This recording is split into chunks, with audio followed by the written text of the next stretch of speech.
In February of 1990, North America saw the release of Batman the video game on the Nintendo Entertainment System, an adaptation of the 1989 Batman film directed by Tim Burton.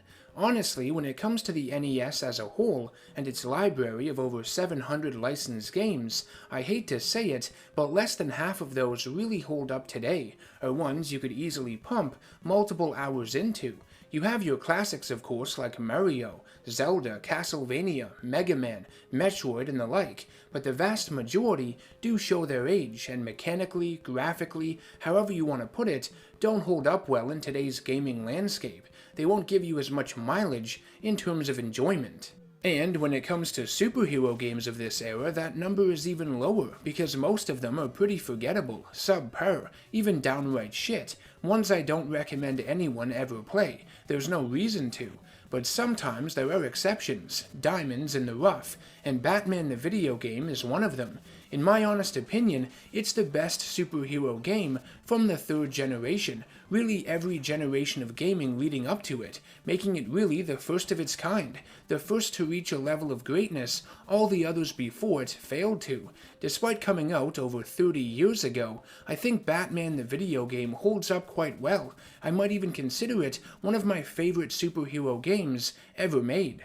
The story of Batman the video game loosely follows the events of the 1989 film, with the Joker waging an all-out war on the city of Gotham during its 200th anniversary celebrations. He has created a deadly nerve gas and has spread it throughout the city. It's up to Batman to stop him and put an end to the Joker's wave of crime and violence once and for all. Stage 1 has Batman fight his way through the city streets, outside the Monarch Theater where his parents were killed, culminating with a battle against Killer Moth, hired by the Joker to take out Batman on the steps of Gotham City Hall. Stage 2 takes place within Axis Chemicals, where Joker has been creating his nerve gas. Batman has to avoid leaking toxic waste and fast-moving conveyor belts. The boss at the end of this level is described in the game's manual as Machine Intelligence, a supercomputer of some kind housing various weapons that has 3 separate weak points Batman must destroy to progress. Stage 3 is in the Gotham City sewers and deeper in an underground cavern. The Electrocutioner, no relation to the one found in the comics, at least I don't think so, is the boss waiting for you at the end of this level. Stage 4 is set within a run-down laboratory that acts as the Joker's secret hideout. At the end, Batman must face off against the facility's alarm system, 2 square-shaped devices that fire laser blasts at you. And finally, Stage 5 takes place at the Gotham Cathedral, and as Batman climbs his way up to the top of the bell tower, once there, he must go up against the Joker's bodyguard, Firebug, who launches giant fireballs at Batman. When he is defeated, you then move on to the final showdown with the Joker, who is not only armed with his classic elongated pistol, but for some reason calls upon the power of the mighty thunder god Thor, and attacks Batman with several bolts of lightning. When the Joker is defeated, much like in the film, he falls to his death from the top of the bell tower. However, unlike in the film where Batman killed the Joker by proxy, attaching his leg to the gargoyle with a cable, and Joker essentially doing himself in by simply not letting go of the helicopter rope ladder, here, Batman just tells him that he knows the Joker is responsible for the death of his parents, and seeks vengeance, saying that he will be the one to dance with the devil in the pale moonlight, before hurling his archenemy right off the cathedral. Now, this is a very jarring moment to witness because after all, Batman doesn't kill, or at least in most stories he isn't supposed to, especially not in such a forceful way like he does here. The only way Batman could have looked worse in this moment is if he just pulled out a gun and shot Joker right in the fucking head, in point-blank range. Honestly though, I don't actually mind this ending to the game. For starters, this version of Batman, the one depicted in Tim Burton's movies, played by his own rules, did his own thing, and just because he killed doesn't mean the movies were any less entertaining. Michael Keaton's Dark Knight is still one of my favorite interpretations of the character, body count and all, and having Batman kill the Joker here does make a little bit of sense, or at least fits this version of the character more so than it would had the game been based off the Adam West Batman, or the one found in the Batman animated series, for example. The other reason I think the ending of this game works so well is because it's downright hilarious and makes me laugh my ass off each and every time I see it. It's so abrupt and out of the blue, and the fact that Batman uses the Joker's own cheesy Dance with the Devil line against him is the icing on the cake. And of course, watching the Joker plummet to his doom, that's kind of funny too, in a morbid way. The game's developer, Sunsoft, did as much as they could to make Batman the video game as accurate to the film as possible, for NES standards at least.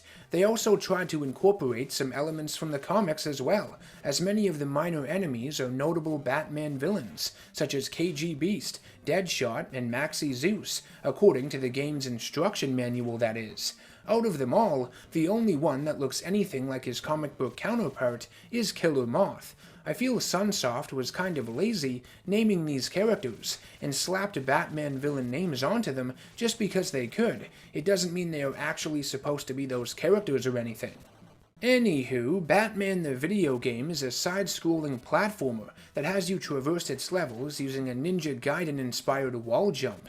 This wall jump is very addictive and satisfying to use, and by the end of the game, you really have to master it because the jumps do become rather difficult. You have to time your button presses accurately to avoid taking damage. Some of the jumps, I honestly don't know how to get past them without taking damage. As Batman, you can take out enemies in a variety of ways. You can use your fists, of course, but you also have access to several gadgets. Batman has his iconic batarangs that fire straight out in front of him, with limited range. Shurikens that spread out in 3 different directions, affecting a wider area, and a spear gun that covers a greater distance than the batarangs do. Each one costs a certain amount of ammo to use, which are in the form of pellet cartridges Batman can pick up after defeating enemies. I would easily consider Batman on NES to be one of the hardest video games I have ever played, and I think it may be one of the hardest superhero games for that matter too. The only one I can think of that is more challenging would be Silver Surfer on the NES, which might actually be one of the hardest video games of all time, if you really think about it, and man, is that fucking sad to admit. The main reason I would put Batman on NES up there is because of that final battle with the Joker. It is really difficult, rage-inducing at times. You have to hit him a lot to put him down, and by that point in the level, you're bled white in terms of gadget ammo, so hitting him is easier said than done. The game gives you unlimited continues by default, which is nice, but once you lose all your lives, you do still have to start each level from the very beginning, which can be frustrating. That final level leading up to the Joker has the hardest platforming bar none.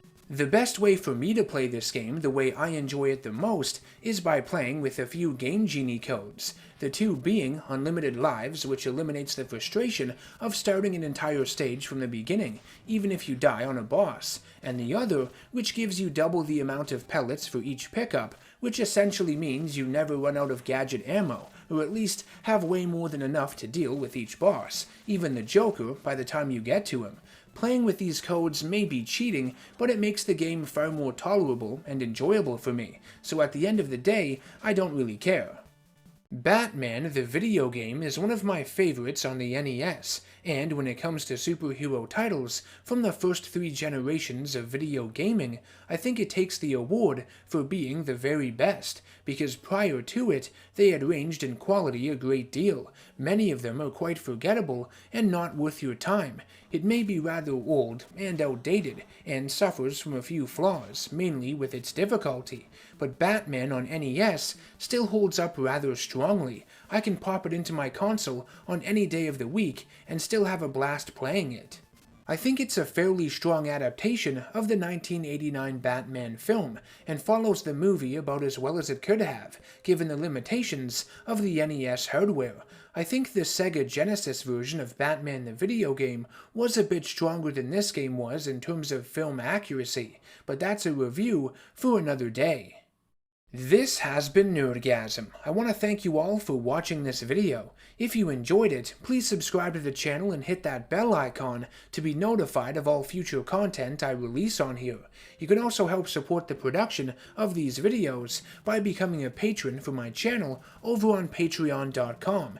If you've played Batman on NES before, I'd love to hear your thoughts on it. Does it still hold up? Do you think it's a piece of crap? Let me know in the comments below.